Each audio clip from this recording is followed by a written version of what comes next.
have today, this particular hour for you, which is Form 1s reporting back to school. And of course, the first batch of those who will be joining the day primary school under the free public day secondary school education program, who will be reporting in various schools in parts of the country.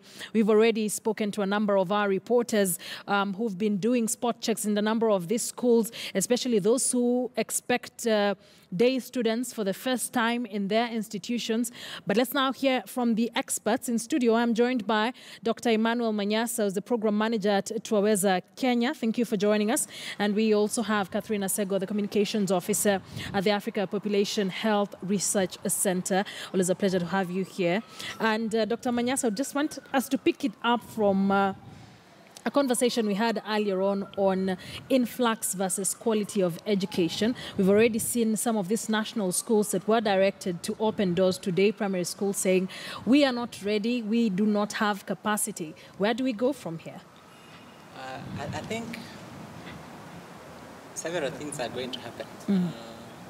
First of all, I am hoping that we have learned from 2 or 3 when we opened up public primary schools to everyone, and we saw a lot of influx of learners in schools, and unfortunately that came with diminishing quality in public schools, that instead of seeing private schools close doors because now education in public schools is free, private schools actually expanded and they grew in number. It is my hope that this time round we have a plan of how to implement this free secondary education so that it doesn't cause as much disruption to the public secondary school system. And APHRC has done a lot of research as far as the informal sector, and especially areas where that have very dense population, so to speak, and the quality of education that is received there. What are your thoughts about now this first batch and now the opening doors to free primary day secondary school education? Thank you very much for this opportunity. First of all, I'd like to make a correction. I'm a project coordinator under the African Population and Health Research Center and not communications officer.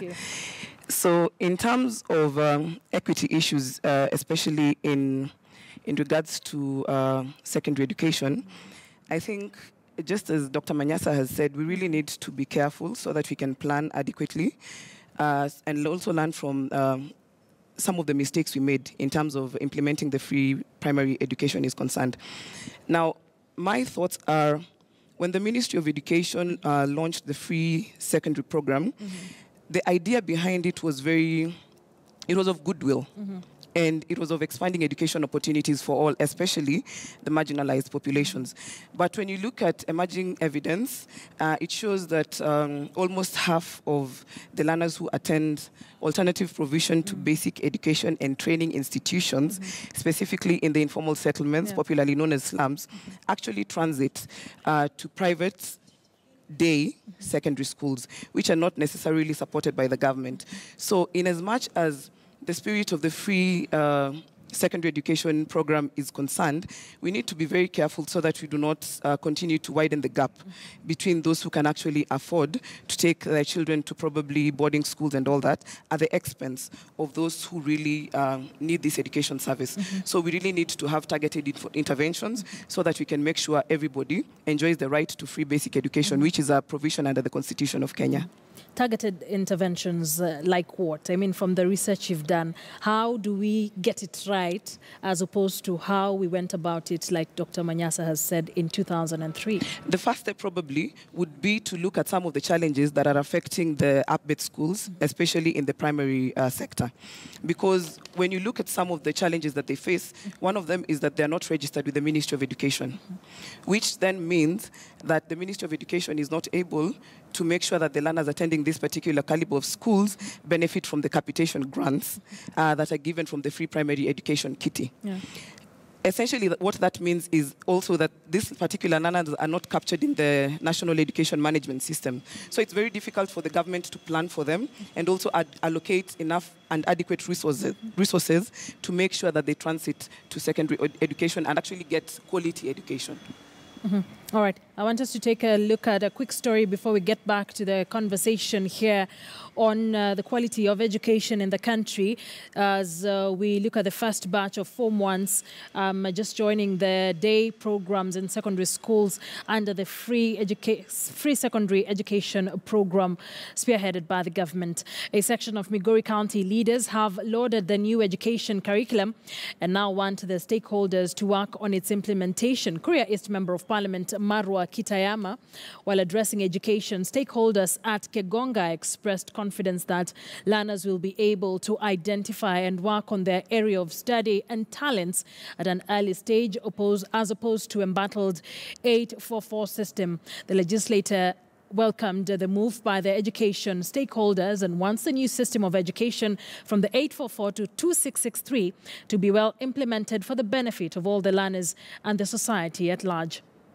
Experts who sat spending many hours in boardrooms, going for benchmarking tours everywhere, they came up with this new system that is being implemented by the Jubilee government.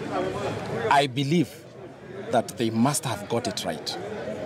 So I will urge everybody, all of us, to support this new curriculum. And in particular, I'm supporting it because it then shapes our children at every stage of their life. As young people, they are able to identify what works for them. Many of our children in the system that we are now facing out do not even know what they want to apply for when they want to go to university at the level that they are at Form 4. But this new curriculum, hopefully, if implemented well, should be able to tell a child talent and career apart right from a very early age. We look forward to the implementation of this program because you see the 844 has put us into a consumer economy because we are not producing anything. We just receive and eat and go. But I believe that the new system will help us to begin to explore the gifts and the ability of our pupils and students so they begin to work and maybe come to a place like China whereby we can be able to produce, manufacture our new things that will be able to build our economy. Well, of course, conversations continue there on the new curriculum and some of the projects, the free secondary education. Once again, in studio, Dr. Emmanuel Manyasa, the program manager to Aweza Kenya, and Catherine Asego, the program's coordinator, the Africa Population Health Research Center. And Catherine has touched on a few things, especially on how education really is and the quality for those living in informal settlements in urban centers in the country. And of course, the quality. We will be talking about the transition rates in a short while. But looking at the rollout now, just for my first question where I asked whether you think this should have been done sooner or later based on the plan. You said that we need a concrete plan for this to avoid making the same mistakes we made in 2003. What should have been the plan? For me, first of all, I don't agree that we have free secondary education. I know Kenyans love the word free and they like freebies. Every Kenyan likes something free, whoever they are. But I think what we needed to do this time was to consolidate the very many bursaries we have out there. And Catherine has touched the issue of targeting. We needed to consolidate the very many bursaries. We have bursaries for MCA, for MP, for county governments, for national government. If we put all these funds together, we have a very serious bursary kitty that could target children who are unable to afford, and we just pay the full cost of the education for them. Because as it is now, government has waived tuition. That is what government has done. It is not offering the full package. It's waiving tuition. There are very many other costs that keep children out of school. There is school uniform, there is the infrastructure which has been left to parents, and the infrastructure is a problem. You already have the stories from schools that are saying we are not ready. When they say we are not ready, they are saying parents need to come here and put together resources to build classrooms. so that we have facilities. Those are still going to keep children out of school because they are even more than the tuition cost. So I think that we could do that better. We could target, first of all, the children who need it rather than every child. Because what is likely to start to happen, and that would be very unfortunate, is that we'll see parents who can pay moving their children from public schools to private schools. If that happens, it will be very unfortunate because it will actually be killing the only segment of public education that has been working. Primary isn't working very well. There is no much debate about that. University hasn't been working very well in recent years. In fact, like this year, last year, for instance, if you are a student enrolled in a public university studying medicine, you didn't study for the whole year because there was this strike to that strike to that other strike. They didn't learn for the whole year. So the segment of public education that has been working is secondary. So how we implement this free secondary education is very critical in ensuring that that segment remains working. Otherwise, we could easily kill that segment, and it will cause more problems for the other segments of public education. What I'm getting from what you're saying is that we look like we are trying to make things work and ensure that there's almost 100% access to education, but ignoring some of the fundamental things that we should be paying attention to that are critical to our education system. Because over time, if education fails to serve the purposes that the learners want it to serve, they will simply not go to school even if it is free, even if it is brought to their door. So the first thing that we need to make sure that the quality we are maintaining in our schools is up to par, so that that education has value, first and foremost. And then we can support those who can't access that value to access it. And those who can afford it will definitely pay for it because they know there is value.